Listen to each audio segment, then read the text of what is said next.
नमस्कार, मैं डॉक्टर आशिमा असनानी। मैं एक इनफर्टिलिटी स्पेशलिस्ट हूँ eight Omia fertility new Delhi.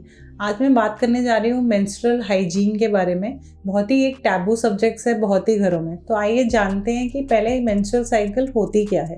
Basically girls जो हैं बॉर्न होती हैं 1000 ऑफ एग्स के साथ। हर महीने 21 to 40 डेज में एक एग जो है वो रिलीज़ होता है ओवरी से, जिसे कहते हैं ओव्यूलेशन, जिसमें एग रिलीज़ होगा ओवरी से। फिर वो फेलोपियन ट्यूब द्वारा ट्रैवल करके यूट्रस में आता है। यूट्रस जो है तब तक प्रिपेयर होता है फॉर इम्प्लांटेशन। अगर एग जो है स्पर्म से मिलता है तो यूट्रस की लेयर स्पॉन्जी हो जाती है। मेनली ये ब्लड वेसल्स की वजह से होती है। तो अगर तो स्पर्म के साथ वो नहीं मिलता है एग, तो क्या होगा कि ये जो यूट्रस की प्रिपरेशन में ये जो लाइनिंग बनी थी स्पॉन्जी लाइनिंग, ये शेड हो जाएगी और जो ब्लड वेसल्स ब्रेक होंगे उससे ब्लड जो है ब्लीडिंग द्वारा वजाइना से बाहर निकलेगा, जिसे कहते हैं हम मेंस्ट्रुएशन या पीरियड्स। तो आपको अपनी बेटी को ये एजुकेट करना बहुत ज़रूरी है कि हाँ, ये मेंस्ट्रुएशन आप कब एक्सपेक्ट कर रहे हैं। जो प्री प्यूबर्टल गर्ल्स हैं, कैसे आपको अपना हाइजीन मेंटेन करना है, क्यों ये हाइजीन मेंटेनेंस ज़रूरी है, क्यों अगर आप मेंस्ट्रुएशन में हाइजीन नहीं मेंटेन करेंगे तो यही चीज़ें हैं जो आगे जाके इन्फेक्शन में लीड करती हैं और फिर सेक्सुअली ट्रांसमिटेड डिजीज़ होती हैं काफ़ी फीमेल्स को। तो इसका ख्याल रखना बहुत ही ज़रूरी है मेंस्ट्रुअल हाइजीन का। अब हम बात करते हैं कि मेंस्ट्रुअल हाइजीन का हम कैसे ख्याल रख सकते हैं। पहली बात तो सब जो हैं गर्ल्स को, अगर वो स्कूल गोइंग गर्ल्स हैं तो इसमें कोई काफ़ी जो गर्ल्स हैं प्रिपेयर्ड रहती हैं कि हाँ, ये हमारी एक मेंस्ट्रुअल, आजकल बहुत सारे मेंस्ट्रुअल ट्रैकर्स आते हैं जिससे आप अपनी मेंस्ट्रुअल साइकिल को ट्रैक कर सकते हैं। हाँ, ये हमारा एक्सपेक्टेड पीरियड है। जनरली जो ब्लीडिंग है 28 दिन में आती है और 4 से 5 दिन तक ब्लीडिंग होती है। तो आप अगर अपनी साइकिल एक्सपेक्ट कर रहे हैं, अगर स्कूल गोइंग गर्ल्स हैं तो एक पैड जो है अपने साथ रख सकती हैं, प्रिपेयर्ड रह सकती हैं। तो इसके लिए क्या क्या चीज़ें यूज़ होती हैं, बेसिकली काफ़ी लोग हैं जो एक कपड़ा इस्तेमाल करते हैं वो, और कुछ हैं जो सैनिटरी पैड्स इस्तेमाल करते हैं, कुछ लोग टैम्पून्स इस्तेमाल करते हैं। अब हम जानते हैं कि हमें कैसे इस हाइजीन का ख्याल रखना है।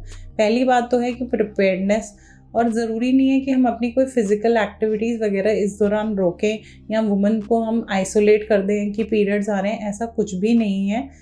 और दूसरी बात है कि इस टाइम पे वो कुछ प्री मेंस्ट्रुअल सिम्टम्स जो हैं एक्सपीरियंस करती हैं, बोथ फिज़िकली एंड इमोशनली।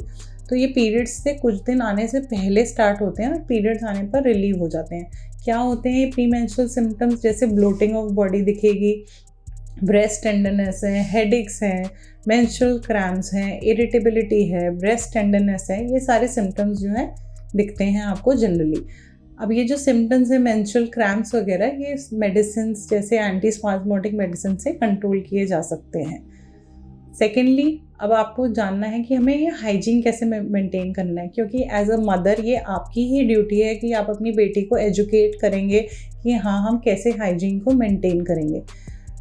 कुछ लोग जो क्लॉथ यूज़ करते हैं, तो ये ज़रूरी है जो क्लॉथ यूज़ कर रहे हैं वो एक कॉटन का क्लॉथ हो, ना कि एक सिंथेटिक क्लॉथ हो, क्योंकि एब्जॉर्प्शन ज़रूरी है। और वो जो कपड़ा है वो हर 4 घंटे में बदला जाना चाहिए। उसको वॉश करना है आपको वार्म वाटर से, और उसको सोप से, और उसको सन में सूखा होना चाहिए, तब आप ये क्लोथ्स इस्तेमाल कर सकते हैं। और अगर आप ये नेक्स्ट टाइम के लिए इस्तेमाल के लिए रख लें तो इसको क्लीन ड्राई प्लेस पे आप स्टोर करेंगे। और याद रखिए, दिन में कम से कम 4 बार ये कपड़ा बदलना चाहिए। Most convenient, most hygienic is sanitary pads. Sanitary pad हर जगह अवेलेबल होते हैं और इतने एक्सपेंसिव भी नहीं होते, और ये कि लड़की को एक मोबिलिटी देते हैं कि वो हर फिज़िकल एक्टिविटी कर पाए। अब जो आप पैड्स यूज़ करते हैं, जो पैड्स हैं आपके जो है अच्छी जगह पे, ड्राई प्लेस पे और बिल्कुल हाइजीनिक जगह पे स्टोर होने चाहिए। पैड लगाने से पहले आप हैंड्स अपने वॉश करेंगे। ये भी याद रखिए, पैड्स भी हर 4 आवर्स में बदले जाएंगे। मैक्सिमम आप एक पैड 8 घंटे से ज़्यादा नहीं लगा सकते।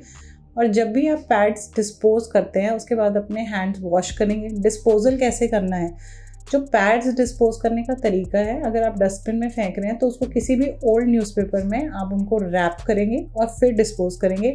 अगर मान लीजिए गार्बेज एवरीडे एम्प्टी नहीं होता तो काफ़ी जगह ड्राई पिट्स और डीप पिट्स में लोग बरी भी करते हैं।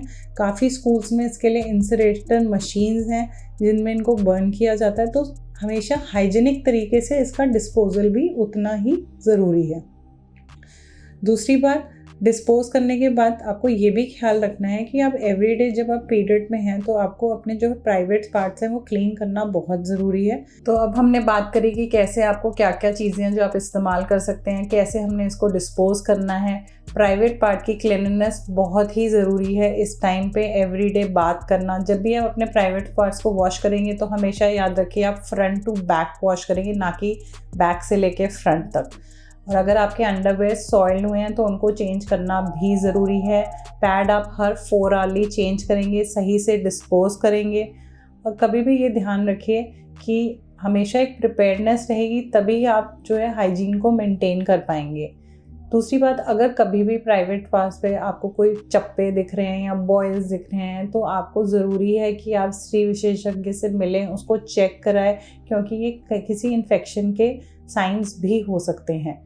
तो आज हमने जाना कि कैसे हम हाइजीन मेंटेन कर सकते हैं पीरियड्स के दिनों में, जो कि आपको सीरियस इन्फेक्शन से बचा सकता है। कभी भी इसको नज़रअंदाज मत करिए, हमेशा प्रिपेयर्ड रहिए।